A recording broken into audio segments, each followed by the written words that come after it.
The key for any political party that's trying to hold power is getting its voters to the polls. It's not complicated. But this simple act has always been a problem for the Democratic Party. On average, Democratic voters are much less likely than Republicans to vote. Many of them can't seem to make it out of bed in November. Democrats are also, surveys show, less likely to know much about the issues. They buy the bumper stickers, they don't read the books. For these and other reasons, getting Democrats to vote on Election Day requires enormous effort. Sometimes it requires financial incentives like walking around money or giving free cigarettes to the mentally ill homeless. Sometimes, under extraordinary circumstances, convincing Democrats to vote requires race riots and a nationwide fear campaign. Unfortunately, that's what we're seeing right now. The only way to understand the last 3 months in this country is with the presidential election in mind. This has been the most radical and ambitious get-out-the-vote operation ever staged in a democracy. Politicians are now saying and encouraging things that could easily destroy the country, things that could fracture the nation, divide our people forever, turn this beautiful, happy place into a permanent maelstrom of angry tribalism. That's happening now. Why? Well, only for one reason, so that Democratic voters will be angry enough to vote against Donald Trump in the fall. Whether he's aware of it or not, Joe Biden is leading this effort. Biden traveled to Milwaukee today to remind voters what a racist country the United States is. To make that point, Biden met with the family of Jacob Blake. He is, of course, the man who was shot by police in Kenosha, Wisconsin, after he apparently lunged for a knife, rather. One of the people Biden met with in Milwaukee was Jacob Blake's father, who was also called Jacob Blake. Blake Sr. is grieving, obviously. Imagine if your son was shot and paralyzed. You feel for him in that way.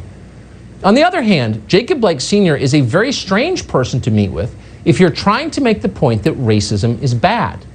Judging by what he has written online, Jacob Blake Sr. does not oppose bigotry. He's enthusiastically for it. Quote, "I'm with Farrakhan 100%, Blake wrote on social media last year. Days before Christmas the year before, Blake posted a picture of Jesus' face floating in a toilet bowl. Blake called white people crackers. He referred to African Americans who support Donald Trump as, quote, coons. He repeatedly attacked Jews. Quote, the same pink-toed Jews that control the interest rate control the media. They control minds and money. At one point, Blake accused the Jewish residents of Pittsburgh of participating in a conspiracy to fake their own persecution. Blake claimed Jewish people in Pittsburgh got advanced warning before the synagogue massacre there 2 years ago.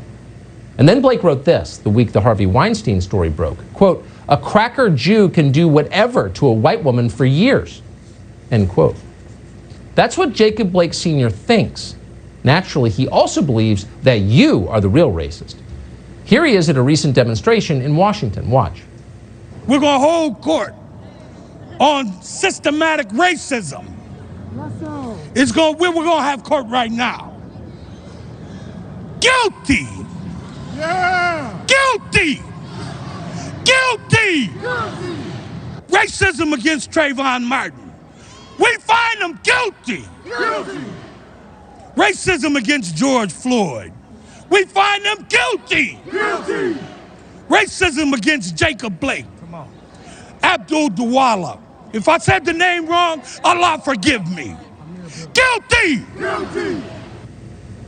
Okay, so the guy who denounces, quote, cracker Jews is now a civil rights leader in our country. But that's only possible because the Joe Biden for President campaign has decided that he is. Joe Biden's handlers knew exactly what Jacob Blake Sr. had written before they landed in Milwaukee today and met with him. But they never mentioned it, and of course the media never asked them about it. Instead, Biden elevated Jacob Blake Sr. to a position of even greater prominence in this country and even greater moral authority. You are now being lectured about bigotry by a Farrakhan acolyte who calls black people coons and puts pictures of Jesus in the toilet. But of course you are. This is the whole game. To the Democratic Party, nothing is ever about principles. It's always about votes. Democrats acknowledge no enemies on the left. Even the most violent crazies are valued members of their coalition. And that's why Joe Biden will never say a negative word about BLM or Antifa, no matter how many people they kill. But the past does not go both ways. Watch Joe Biden demand that Donald Trump denounce and attack those many thousands of Republican voters you're seeing every day on the streets with guns, setting fires, pulling down statues, looting Target. When will those Republicans stop rioting? His failure to call on his own supporters to stop acting as an armed militia in this country shows how weak he is. Does anyone believe there'll be less violence in America if Donald Trump is reelected? Are there words to describe how dishonest those statements were? This is lying of bewildering audacity, but Democrats aren't ashamed of it, they amplify it. Watch the latest Joe Biden for President ad. In it, the ad argues that America is so dangerous for black people that African Americans should be afraid to leave their homes. There's that much racism. Watch. Why in this nation do black Americans wake up knowing that they could lose their life in the course of just living their life? African Americans, Biden says, quote, wake up knowing they could lose their life in the course of just living their life. Imagine saying that. And by the way, Biden isn't referring to inner city crime, which is real and it's awful and kills many thousands every year. But Biden rarely acknowledges that exists. No, Joe Biden is talking about police murders. Joe Biden is suggesting that American police officers kill African Americans because they're black. What is this doing to the country when a presidential candidate says something like that out loud? It's hard to imagine a more divisive claim, especially since it is a flat-out lie. It's untrue. There are no data that show that's true, just the opposite. Last year, for example, the number of unarmed African-American men killed by the police was smaller than the number of Americans killed by lightning. But Joe Biden says it anyway. If you'll believe that, you will believe that Jacob Blake Sr. is a civil rights leader. Dov Hikind spent decades as a Democratic state assemblyman in the state of New York. He now hosts a radio show in New York. We're happy to have him on tonight. Mr. Hikind, thanks so much for coming on. So you're a Democrat of longstanding. I don't know if you still are or not. You certainly have been a Democratic leader in the state of New York. You probably agree with the party on a lot of things. But what do you make of Joe Biden lending his moral authority and giving moral authority to someone like Jacob Blake Sr.? It is pathetic. It is hypocrisy. It is a double standard. And people need to recognize that. I mean, it is just beyond comprehension. Someone who follows Farrakhan, the #1 anti-Semite in this country, someone who preaches hate towards the Jewish people. The Jews control the banks.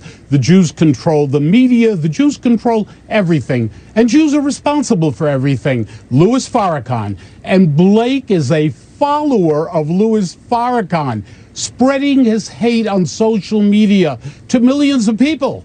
So how, in God's name, does the former vice president go and meet with this individual, praise this individual? And I would like to ask a question. It was only a couple of years ago that Biden was vice president for 8 years along with Barack Obama. What happened to the country? What was Obama and Biden doing in terms of race relations in this country? I thought they solved all the problems. What happened? It is beyond comprehension. And I hope Democrats will wake up and realize this hypocrisy. They are endangering this country. People are afraid. People are afraid. People in my community asked me, is there a future in America? This is where we are today. Is there a future in America? This is the greatest country in the world. We're not perfect. No one is perfect. No country is perfect. No person is perfect. But this is the greatest country in the world. And what the Democrats are doing, yes, I'm still a Democrat, but I am ashamed of the Democratic Party. It is a betrayal of all the values that America is all about. It's pure, unadulterated hypocrisy. The claim, I mean, I try to give people a pass on stupid things they say or have said in years past. And so it's a pretty wide strike zone.